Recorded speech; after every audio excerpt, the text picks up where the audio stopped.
In the last section of Chapter 9, 9.10, Trig Ratios, we'll be calculating trig ratios with a calculator and without. We'll also be finding the angles of the ratios with sine, cosine, and tangent. We're first going to do this without a calculator and then show how you would do it with a calculator. If we look at the first two, sine of 45 and tangent of 45, what you're going to want to first do is draw a 45, 45, 90 triangle. We know that the ratios of 45, 45, 90 are x, x, x square root of 2.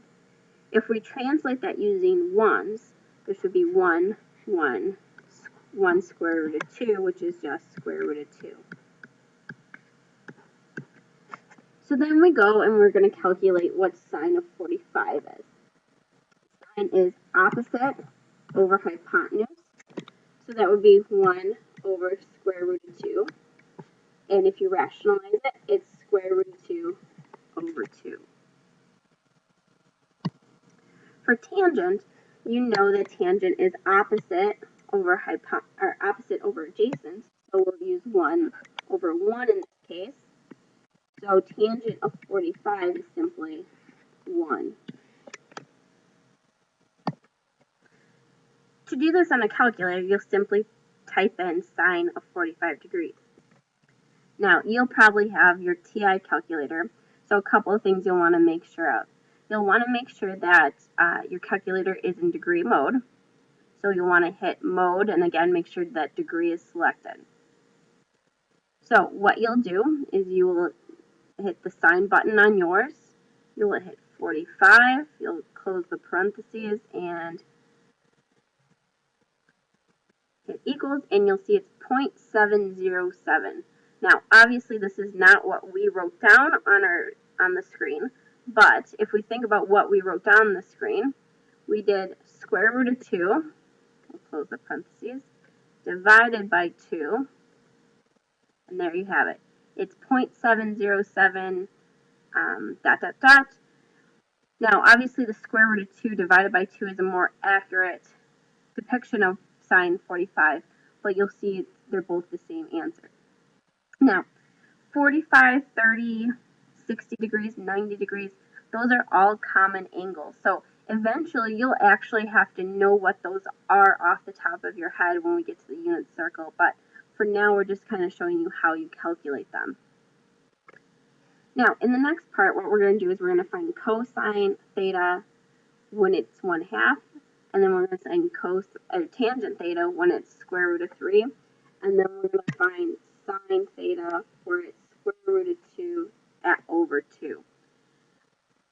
So what that means is we're actually trying to find the angle where the trig functions are the following.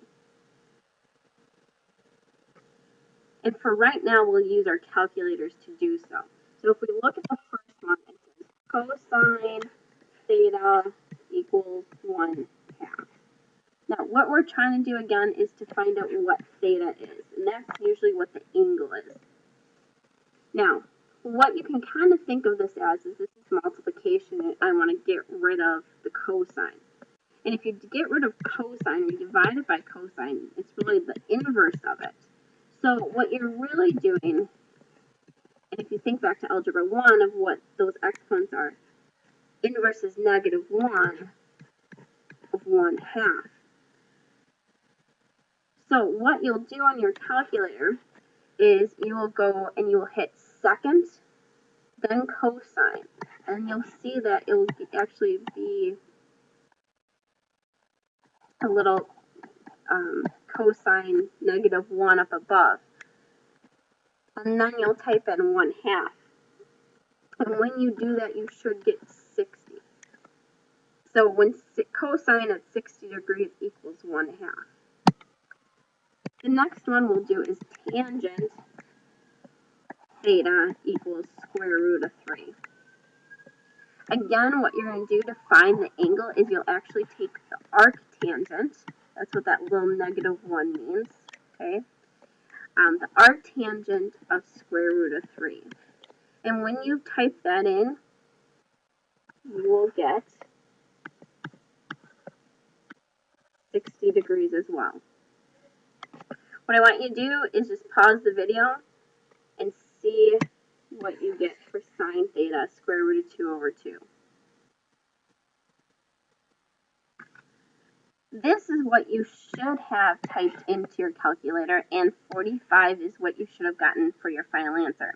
Now, this should make sense if you think back to earlier in this video when we were trying to figure out what sine of 45 degrees was. We actually did calculate it to be square root of 2 over 2. You'll start to see some word problems in this section, and two phrases that are used are angle of elevation and angle of depression. Now, with angle of elevation, what that refers to is if you have a person, let's say standing right here, okay, and let's say that they have a line of sight. The angle of elevation will be the angle when it's moved upwards from that sight.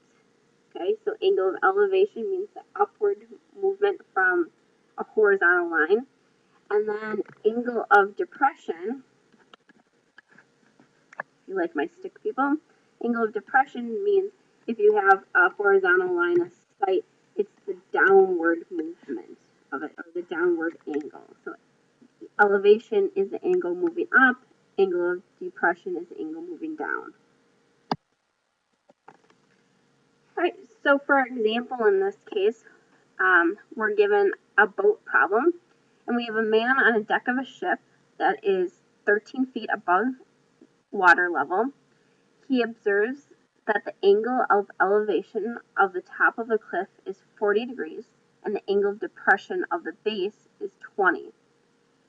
We're trying to find the distance of the cliff from the ship and the height of the cliff if the base of the cliff is at sea level. So the best idea is to try to draw a picture depicting this, and sometimes this can be the hardest thing to sort out. Well, we have a man on a ship, so let's draw a ship, and we'll draw a man on this deck of the ship. Okay?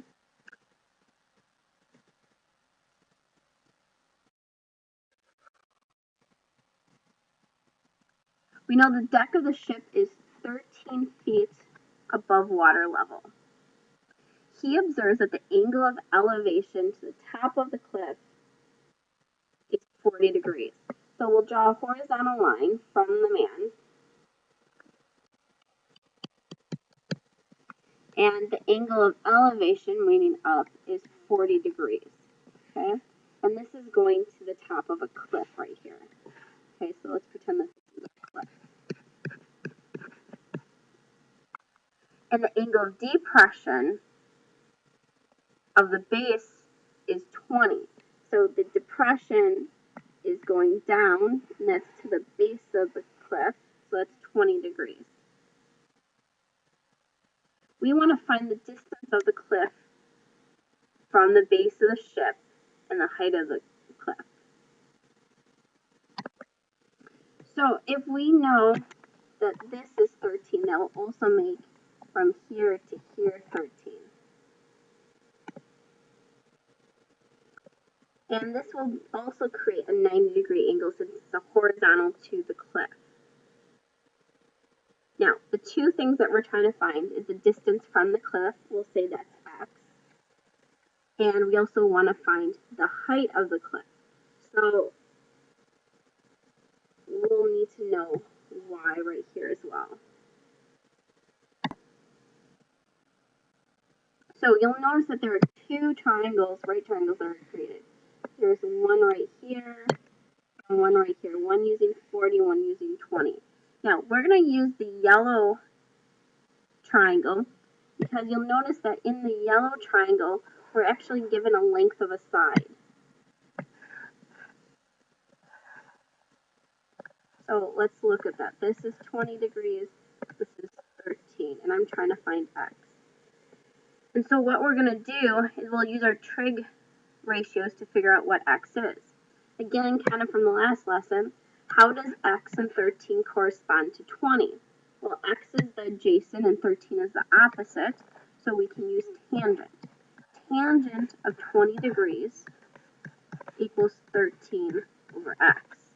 Now, to solve this, we'll multiply by x,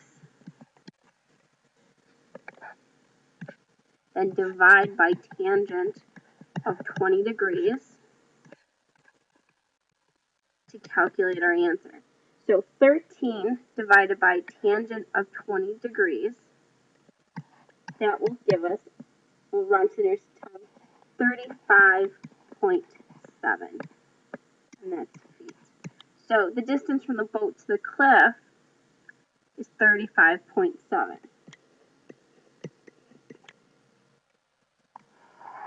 Now what we can do is we can come back and look at that other triangle up there, the 40 degrees. Now that I have an actual length of a side, I'm trying to find that length for the height of the cliff. Again, we're going to see how it relates to the angle 40.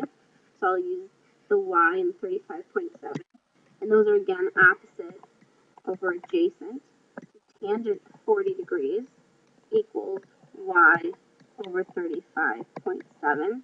We'll multiply both sides by 35.7.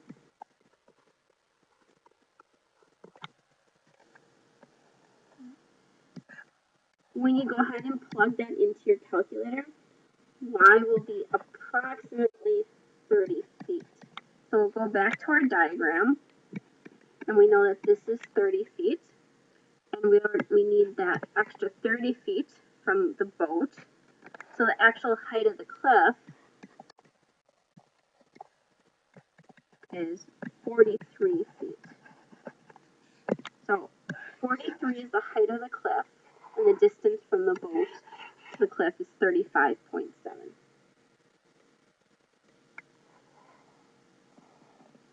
So again, in these types of problems, it's about creating right triangles and using the angles and the trig functions to find the ratios. The trick then is to always make sure that you start with a triangle that gives you at least one side. That way you can find at least one other side of your triangle.